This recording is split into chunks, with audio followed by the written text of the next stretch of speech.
What if I told everybody in this room that we're living, there's 67 counties in Florida, that's a fact. There are about 3,200 counties across the United States. Every year for the past 5 years, the Robert Wood Johnson Foundation, which is Johnson & Johnson, puts out an objective set of metrics based on life expectancy, morbidity, which is the number of illnesses, air pollution, teenage pregnancy, infant birth weight, all objective data that they collect, and it's a 3-year trailing average, so it's really sort of keeps things steady, if you will. And they put out this data, and then they rank the counties among themselves per state. So we're ranked among the 67 counties in the state of Florida. Anyone want to guess what we're ranking is right now? We were number 1, but 2 is right. Yeah, well, you're all correct. So for the last 5 years, we ranked first, 4th, 3rd, and 2nd. 2nd came out last week. I literally have it on my desk. I'll write about it shortly. So we're 1, 1, 4, 3, 2. So if you look at numbers progression, 4, 3, 2, let's look for where we want to be next year. A little count, so what's the next question? Well, plenty of time for Q&A. So what's the healthiest county? Last couple of years, it's been St. Johns County. Anybody know where it is? Right below Jacksonville. There's a little rural county. The coastal part of it is pretty affluent, and inland is real old, rural Florida. Not that many folks. We have about 400,000 people in Collier County, swell up to about 550 in the wintertime. So, you know, we're bigger, and it's probably harder to move a bigger group, but I've got some news about that coming up that's going to be very interesting for everybody here and everybody in our county. So we're 2nd in terms of Robert Wood Johnson. Not to be outdone, the Gallup people, as in Harris Gallup, Gallup Healthways has got together, and they survey metropolitan statistical areas. Basically, we're Naples, Marco, and then there's Fort Myers, and they take areas that are aggregated together, and they've got a few hundred of those, like 180 of those. And then they rank them 10 best, 10 worst. The 10 worst, except for Mobile, Alabama, which I'm surprised at because I've been there, and it's actually pretty nice. I didn't recognize any of those other counties on the 10 worst. What number is Naples, Marco for the last 2 years? Any guesses?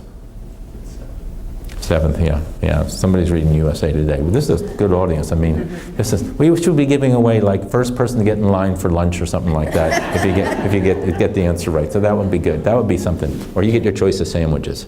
All right, we're number 7th overall of the counties they look at. And if they look at just medium-sized communities, we moved up to number 6. Not so bad. All right, since we're doing so well on Q&A, how about Consumers Reports? They came out last week ranking healthcare systems. Any takers to where the NCH healthcare system is ranked? And this is numbers 0 through, or 20 through 100. Is the scale.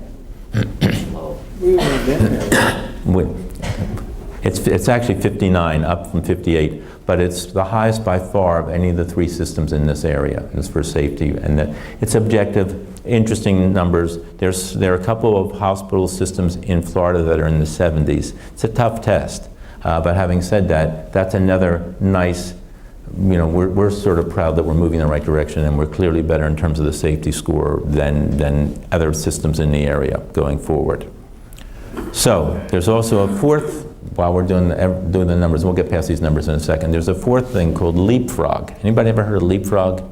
So Leapfrog is a big aggregate of big companies, General Motors, General Electric, Westinghouse, Motorola. They got together 10, 15 years ago, and they were not happy with how their employees were getting health care. It was hit or miss, expensive, inexpensive. They couldn't decide. So they came up with a set of criteria for quality and safety, and they rank it pretty easy, A, B, C, D, and E. I don't think anybody gets E's, but there are some D's and C's around.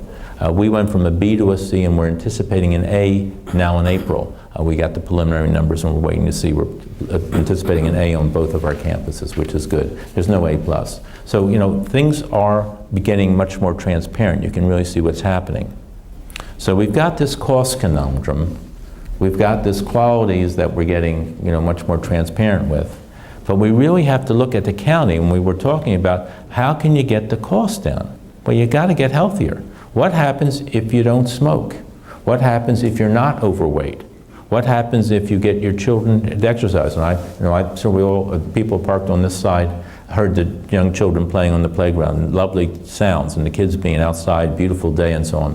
But what happens if we have a healthy community where everybody's exercising, everybody's doing the right thing?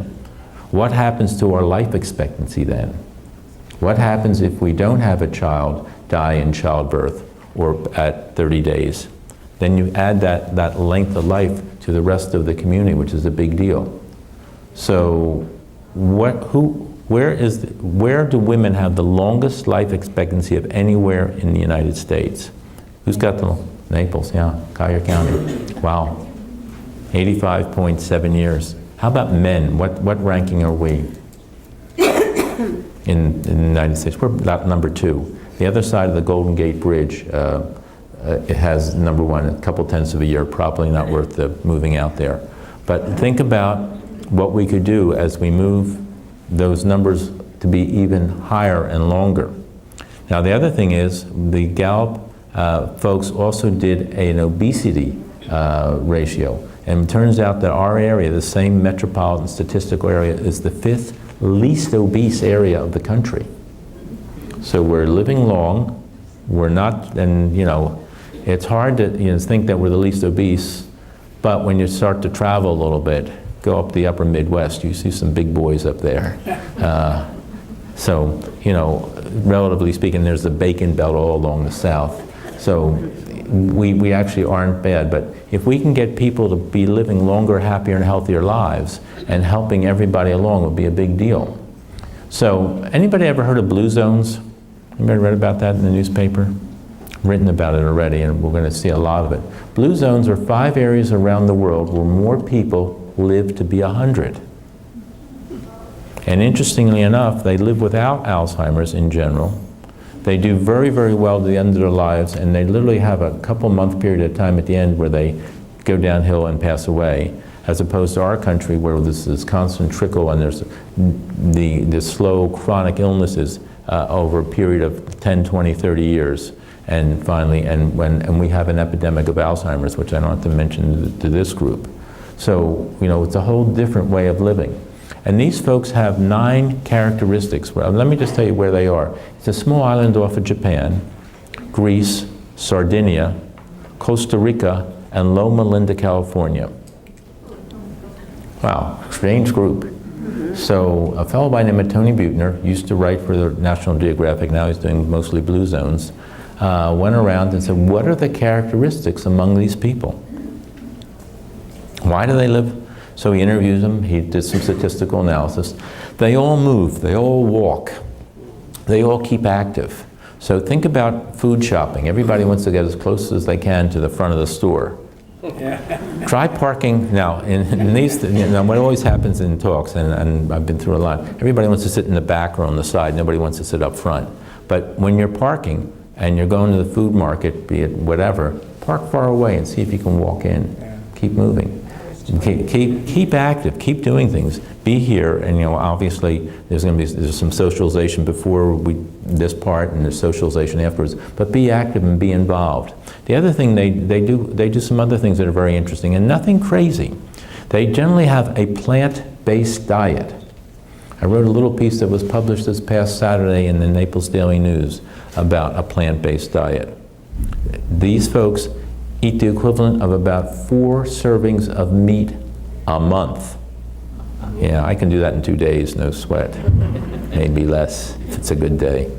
And the size of meat they eat is like the size of a deck of cards. Not a big portion, not a big ribeye, but a small little piece of meat. Interesting, mostly plant-based. They also, most importantly, they walk away from the table a little bit hungry. They're about 80% full. They don't go away saying, gosh, it's the biggest meal I've ever eaten, and get a double soup or whatever. Good news, they drink a glass of wine a day typically, so that's good. They're involved, they're interactive, they've got a tribe, they've got a network, they've got friends for life. They're connected. They're multi-generational. They've got great grandchildren, and they take care of them. as opposed to being just sort of a monotone or whatever, but being very interactive, which is very interesting. They also have a spirituality. Here we are in the First Presbyterian Church, and it doesn't matter what spirit or which denomination, but they typically are involved and have a belief of some sort. And considering with the geographic dispersity, there are obviously very different religions and traditions involved, but they do have that. And then they've got a group of lifelong friends. People who've been friends for 80 and 90 years, from early school age time all the way through.